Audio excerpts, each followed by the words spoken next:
Hey guys, it's Maymay, and check out this quick, easy, last-minute gift wrap idea. So I saw something like this at Hobby Lobby back in like early November, and I thought, I think I can make something like that, and I want to see if you guys really like it, and it's so easy to make, so let's get started. So you got something strange shaped, and you don't really know how to wrap it that might fit into that pillow box. Here's what you do. Dig into your cardstock stash. This is just some Echo Park. You need 2 pieces of that. This is 12 by 12. And then you're going to need a dinner plate. Now, I'm using one that's 10.5 inches. That's the size of this guy.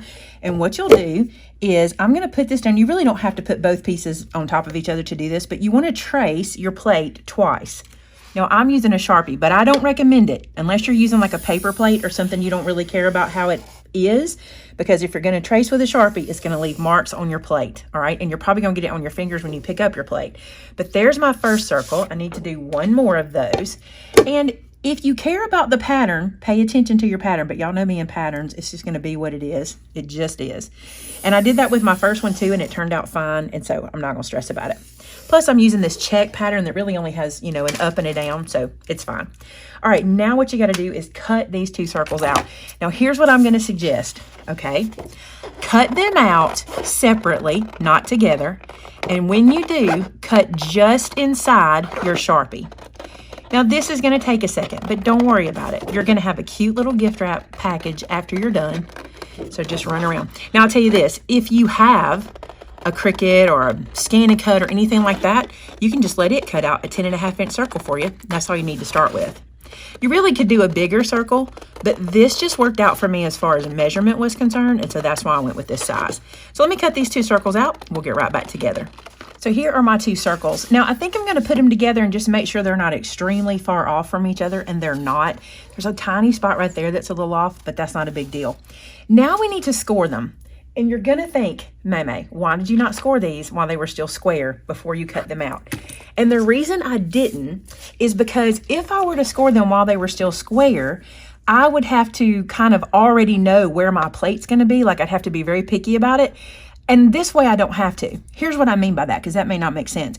I actually cut a little bit off all the way around this page. In order to score it ahead of time, I'd have to cut right to the edge and make it just right. This way you don't have to. So I'm just going to put this circle in my scoreboard. It will stay. It's perfectly fine, okay? Then we're going to score it at 2 inches. So what I want you to do is come up to the top here and see how I'm pressing down at 2 inches and then pushing up. That gets me started. Then I'm just going to drag down and score that at 2 inches. Now, leaving this in my scoreboard just like this, holding it still, I'm going to come to 8.5, and I'm going to make myself a little mark at 8.5, kind of going upward, and then press in and pull down. I'm going to go over that twice. Those are the first 2 score marks that I need, okay? So I'm going to do that on both sides. So back to my other one, and I'm using my pattern to help me get it pretty straight in my scoreboard. But honestly, if you're using like a floral pattern or something else that's kind of doesn't have a direction, it won't matter at all. All right, so 2 inches and then 8.5. Now this works for my 10.5 inch plate. If you're using a different plate, you might want to edit these numbers a little bit. All right, now you're going to need your plate again. And something I'm going to use is a mouse pad. Now, this is my husband's mouse pad. It has something to do with hunting. I don't know what, but this is his mouse pad. And here's what you're going to do. You're going to take your little circle, big circle, and I've got my score lines here and here. Do you see that? Now I'm going to bring my plate back over. And this time I'm going to lay it on the edge, and I'm going to match up one edge to each score line. So top and bottom, just making sure it's touching the score lines, okay? And then I'm going to score several times. I'm not pressing too awful hard, but I really want to give this a good score. This is going to be what folds later, okay? So you can see I got a nice little score in there. Make sure you can feel it. That will help. Also, just the process of this and the way it's made kind of pushes that in when you go to fold it. So it'll work just fine. You just want to get a good score mark. So line this one up and do that one as well. If you didn't want to use your Teflon here, if you wanted to use like a smaller bead on one of your embossing tools, that would work well too. All right, so there's that scored, and now I need to do the same thing with the other one. So lining my little score marks up, bringing my plate over. Plates just work so well for crafting. I have used plates for so many different projects. Get that lined up. think, you know, I have a video on my channel where I used a plate to make an owl one time. I remember that. I know I have several videos where I've used plates for different things. They really work well. All right, the other side. So lining that up, lining this up. There we go, and score. Okay, now here's where we need to do a little editing, okay? We're gonna take one of them, only one, and we're gonna do some trimming. So on one of them, it doesn't matter which score mark you choose, but we need to cut one of our long score marks away, okay? So basically we're gonna make a base. So we're just gonna cut that off, and I cut the score mark away with it, okay? So I've left myself with this, which is like half of our pillow box. Now we need to work on the other half. Now here's what's gonna happen. This guy, and I'm gonna show you so you'll know, this guy's gonna fold up like this, okay? But we could have a little issue right here where this could overlap our pillow box. This one seems to be doing fine, but I have noticed that in some of them I've done, if I haven't done my folds just right, it might overlap. If that's the case, you want to just trim that away. But since this one looks good and it's clearing my score line, I'm not going to cut it away. Instead, I'm going to lay this guy out. I want the big check out. So I'm going to lay this guy out like so you can see it. Slide that down. And then I'm going to take this guy and I'm going to glue them together with my score marks, not this one in the middle, but my curved score marks lining up. Do you see how I'm doing that? So lining that up, not overlapping, just letting them touch, just like so. I'm being kind of picky with this. And then I'm going to glue this flap down to both sides and then lay this over.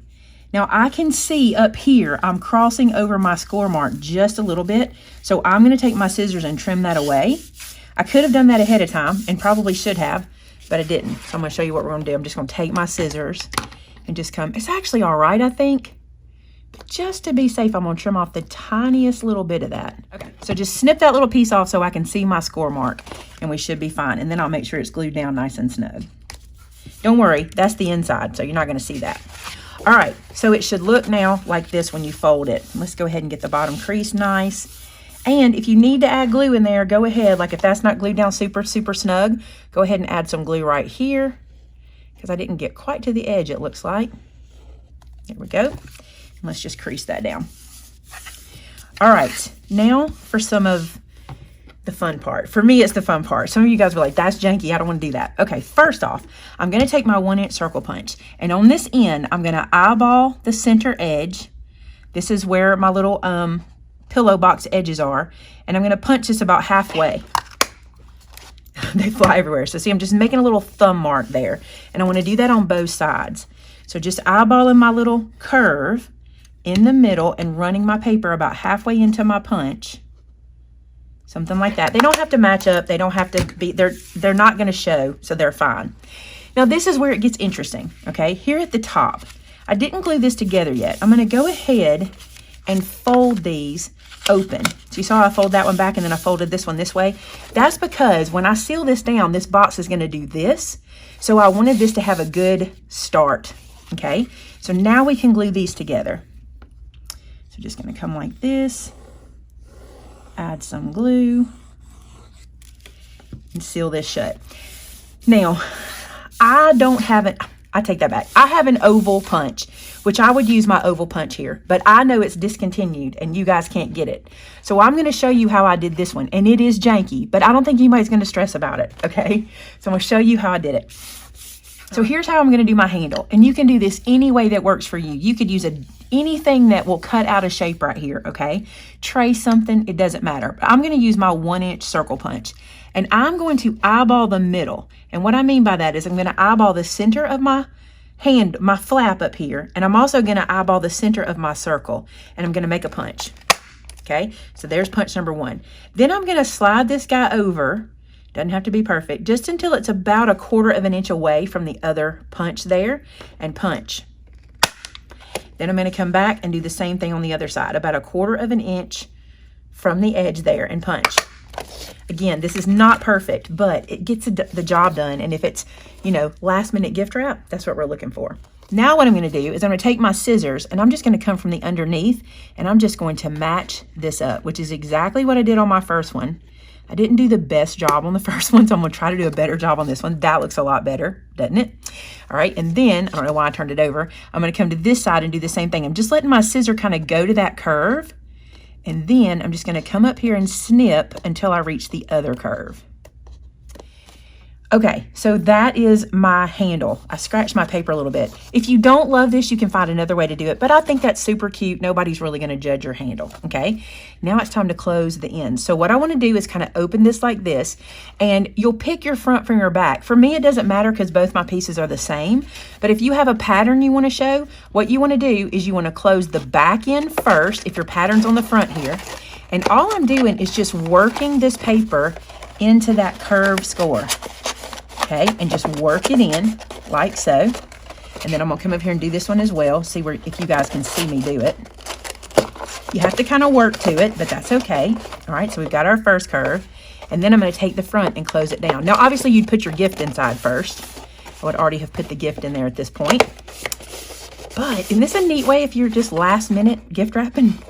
So there's that. And let me go back to the first one. And all I did on this one was just tie a ribbon around it, because I thought it was really cute and it would keep the sides closed so nobody would peek in, right?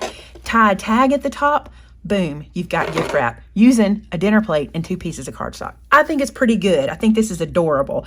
Matter of fact, I'm gonna tie a bow on this one real quick. So there you go, some quick, easy, last minute gift wrap ideas. I hope you guys really enjoy this. It was super fun to figure out and do. You know the deal. If you make this, I want to see it. So either head to my customer gallery at maymaymadeit.com or to our Discord and share with me your pillow boxes made from dinner plates. Also, this is my last video until after Christmas, so I want to wish you guys a very Merry Christmas, and I will see you again the Saturday after Christmas. So have a great one, guys. Bye-bye.